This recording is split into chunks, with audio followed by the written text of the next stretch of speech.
I know you know the fairy tale of the three little pigs. And I'm hoping most of those folks are listening now.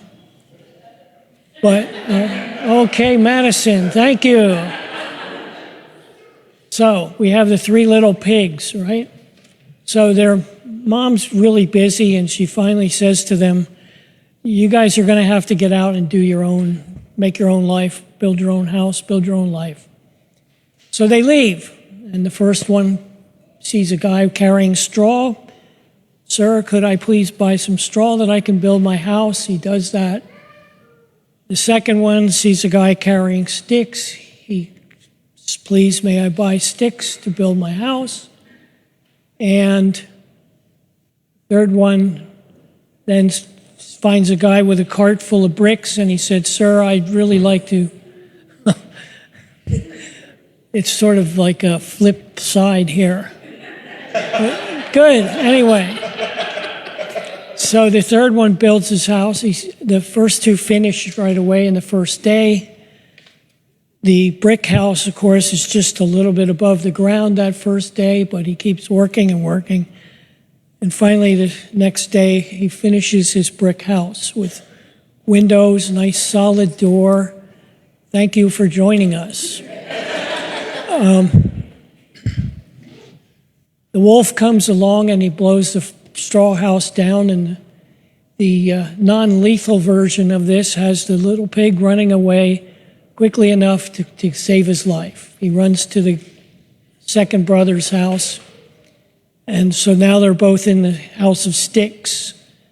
And because the wolf doesn't eat, he comes back the next day hungrier than before. Blows the stick house down, although it took a little longer. And again, they outrun the fox, or the wolf, and get to the third brother's brick house, where the third day the wolf comes back and he can't blow the house down, but they see the wolf climbing the tree, going to come down the chimney. So they light a fire with the biggest pot of water they can boil, and the wolf comes down, hits the water, and rockets right back out the chimney, out the thing.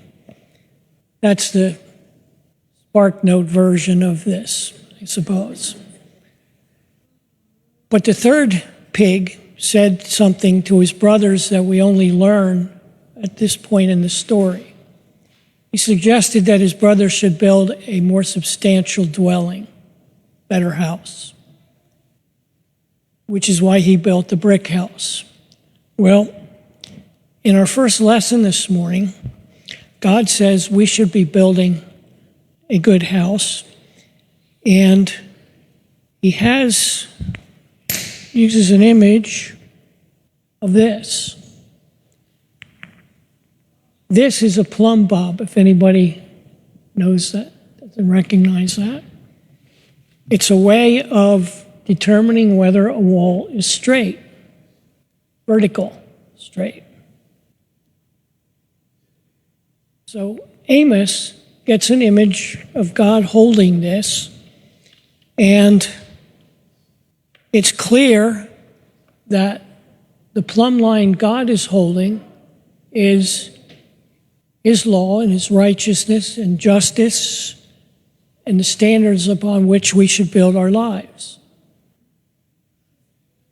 And because of that, that's the tie-in with the third little pig, who wanted to build his good house, that it would last when the storms of life huff and puff and don't blow the house down.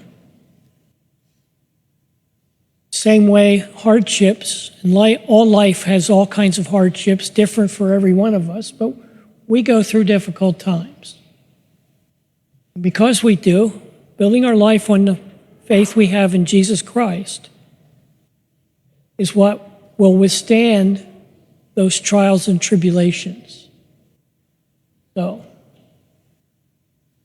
now you know what a plumb bob is. If you ever have occasion to use one,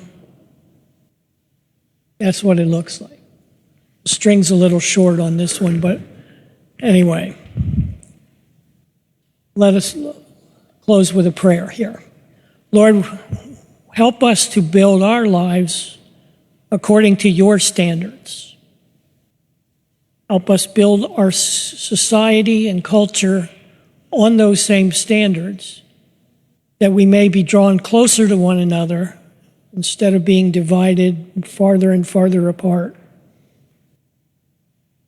Give us your peace that passes our understanding, and continually give us your grace that we may trust that even when we fall short of your standards, you will forgive us for that. We ask this through your Son, Jesus Christ. Amen.